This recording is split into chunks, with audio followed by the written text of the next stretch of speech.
Hello दोस्तों, welcome back to another video. And मैं बता दूं, यहाँ पे आपने थंबनेल देख लिया होगा कि टॉप 5 इंपॉर्टेंट क्वेश्चन होने वाले हैं आपके बी ट्रिपल ई के। एंड एक चीज़ बता दूं कि बहुत सारे स्टूडेंट्स ने मेरे को बोला है कि भैया आप जो एग्ज़ाम के एक दिन पेपर के पहले जो इम्पोर्टेंट देते हो वो इम्पोर्टेंट से आता ही आता है।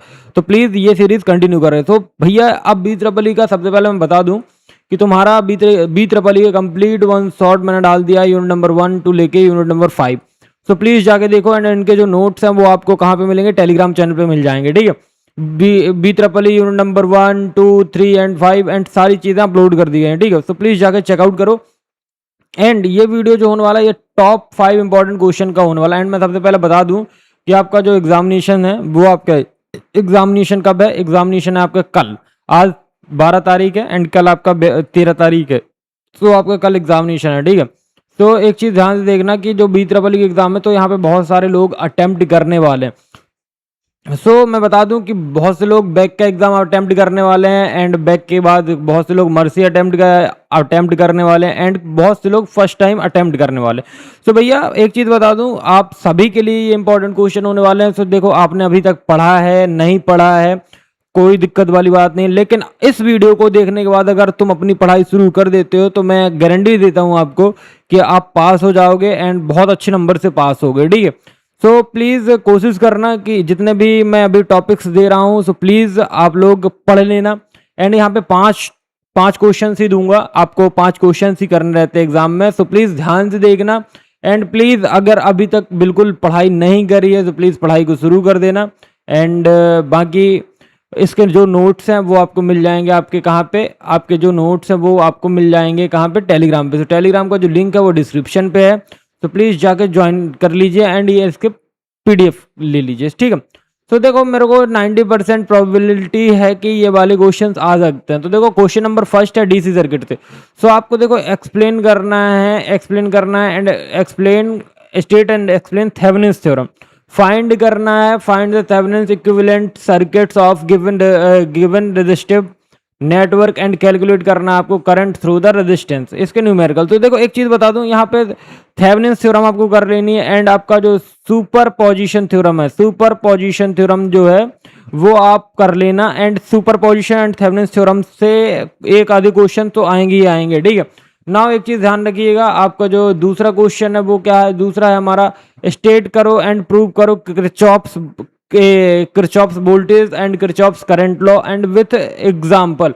एंड इनके भी आपको क्या कर लेना है, न्यूमेरिकल कर लेना है। ठीक है, न्यूमेरिकल कर लेना है। एंड भैया आप ये हो गया। एंड हमारा बेसिक सोर्स कन्वर्जन अगर देखना हो तो देख लीजिएगा। एंड आपका जो सोर्स कन्वर्जन के बाद जो टॉपिक है, सोर्स कन्वर्जन के बाद जैसे आप बोलते हो मैश एनालिसिस और नोड एनालिसिस के अगर एग्जांपल कर सकते हो तो प्लीज मैश और नोडल एनालिसिस के एग्जांपल मतलब न्यूमेरिकल कर रहे हैं। ठीक है, तो देखो फर्स्ट इज आपका Thevenin's theorem and superposition theorem को अच्छे से पढ़ लेना एंड इनको प्रूव करते आना चाहिए एंड इनके न्यूमेरिकल आना चाहिए। ठीक है, फिर केसीएल केवीएल आपको ये बनना चाहिए एंड दूसरा हमारा मैश और नोडल एनालिसिस। ठीक है, नाउ अब हम यूनिट नंबर सेकंड में जाते हैं। यूनिट नंबर सेकंड में हमको जो क्वेश्चंस लग रहा है कि आ सकता है, ड्राइव करना है आपको, drive the expression for RMS value, average value, form factor and peak factor of sinusoidal AC wave form. तो देखो ये जो आरएमएस वैल्यू है एंड ये सारी चीजें हैं। ठीक है, अब एक चीज ध्यान रखना, अच्छे से थोड़ा सा कर लेना बिकॉज ये हर बार आता है। आरएमएस वैल्यू हो गया, एवरेज वैल्यू हो गया, फॉर्म फैक्टर हो गया, पीक फैक्टर हो गया, ये ऑलवेज पूछता। सो प्लीज इसको मिस मत करना, ये बहुत ज़्यादा इंपॉर्टेंट है, मैं आपको बता दे रहा हूँ। ठीक है, नाउ अब एक चीज़ ध्यान से समझिएगा। अब जो हमारा नेक्स्ट है वो क्या है, नेक्स्ट हमारा क्या है, नेक्स्ट है हमारा क्या, हमारा नेक्स्ट है आरएलसी सर्किट।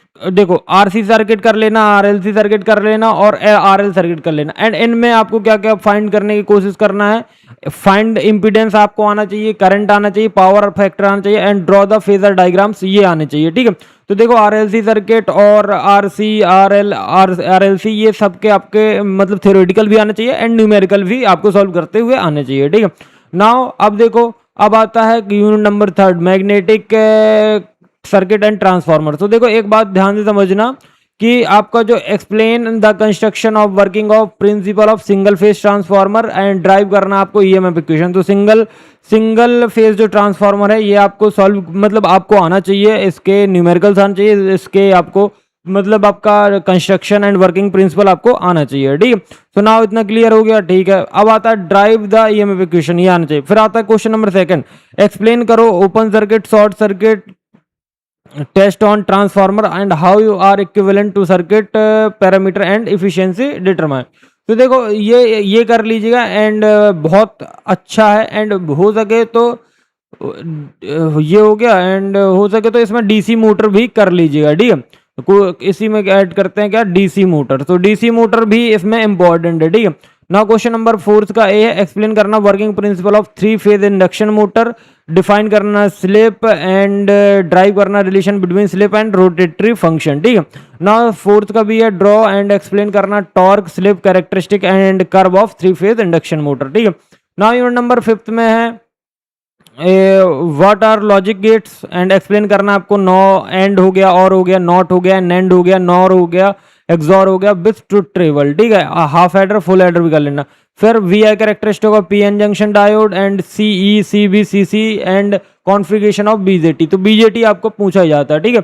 एंड आपको एक्स्ट्रा लाइकली ये मैंने आपको सुपरपोजिशन बता ही दिया है, और आपको मैंने थ्री फेज सिस्टम भी बता दिया है, स्टार एंड डेल्टा कनेक्शन, और R S flip flop and J K flip flop ये कर लीजिएगा, ठीक है। और Faraday law of electromagnetic induction कर लीजिएगा, एंड आपका स्टार डेल्टा हो गया, एंड डीसी मोटर्स हो गया। तो ये सारी चीज़ें मैंने बता दी। तो बाकी आप लोग बहुत अच्छे तरीके से करिएगा, एंड इतने में आपका काम हो जाएगा। एंड बता दूं कि जितने भी लोगों ने अभी तक कुछ पढ़ा नहीं है तो प्लीज़ पढ़ लीजिएगा। सो अब जो मैं नेक्स्ट वीडियो देने वाला हूँ वो आपका किस में देने वाला हूँ, आपका डायग्राम में देने वाला हूँ। सो ये नेक्स्ट वीडियो आपको डायग्राम पे मिल जाएगी, एंड इसके जो इम्पोर्टेंट पीडीएफ है वो आपको कहाँ मिलेंगे, आपको मिल जाएंगे हमारे टेलीग्राम चैनल पे। तो देखो ये चीज़ें जो है, आप peak factor, RMS value, peak factor, ये सब अच्छे से कर लेना, ठीक है। इम्पीडेंस ट्राइंगल, एंड देखो जो पावर ट्राइंगल हो गया। हाँ, और एक चीज़ और, सॉरी यहाँ पे मेरे को क्या लिखना है, यहाँ पे एक चीज़ ध्यान रखना, एक्टिव पावर में एक्टिव पावर कर लेना, like active power, apparent power, and और क्या है, एक्टिव पावर हो गया, एपरेंट पावर हो गया, एंड रिएक्टिव पावर, ये कर लीजिएगा, ठीक है। And 2 watt method and BH magnetic self and mutual inductance भी कर लीजिएगा, क्या, सेल्फ एंड म्यूचुअल इंडक्टेंस, ठीक है। सेल्फ एंड म्यूचुअल इंडक्टेंस, ये सारी चीज़ें कर लीजिएगा, एंड बाकी इतने में आपका हो जाएगा, ठीक है। ट्रांसफार्मर कब मैंने बता ही दिया है, डीसी सर्किट मैंने बता ही दिया, open circuit and close circuit बता ही दिया है, एंड डीसी मशीन का कंस्ट्रक्शन आपको करना ही करना है, और 3 फेज इंडक्शन मोटर का कंस्ट्रक्शन कर लीजिएगा, एंड बस इतने में आपका हो जाएगा। सो बाकी ये सारे वीडियो, ये सारे जो पीडीएफ है, नेक्स्ट वीडियो जो होगा वो हमारा आएगा किस पे, diagram of B triple E, important diagram है, तो प्लीज़ उनको भी जाके देखिएगा। एंड प्लीज़ टेलीग्राम को ज्वाइन कर लीजिए, जहाँ पे हम आपको क्या प्रोवाइड कर पाएंगे, आपके ये जो डायग्राम हैं उनके पीडीएफ्स जो हैं वहाँ टेलीग्राम पे आपको प्रोवाइड कर देंगे। सो प्लीज़ ज्वाइन कर लो जल्दी जल्दी से, एंड मिलते हैं नेक्स्ट वीडियो में। तब तक please do like, subscribe and share. So thank you for watching.